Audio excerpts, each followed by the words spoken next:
नमस्कार बंधु, स्वागत आपनku मोर या गोटे नुआ अध्याय को। तो आम पूर्व अध्याय जानी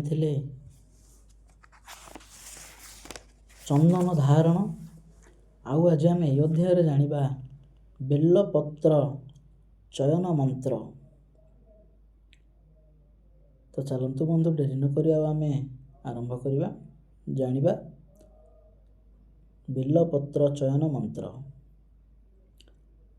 बिल्य वृक्ष महाभाग माल्यर श्रीफल प्रभो महस पूजनार्थाय त्वत् प्रताणि चिनोम्यहम्।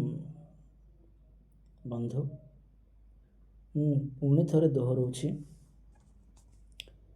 बिल्य वृक्ष महाभाग माल्यर श्रीफल प्रभो महस पूजनार्थाय त्वत् प्रत्राणि चिन्मयम्। आज आम जानिले बेलपत्र चयन मंत्र। आज एतिकी आमे आगामी अध्याय जानिबा बेलपत्र प्रणाम मंत्र। तो से पर्यंत आपण समस्त को नमस्कार।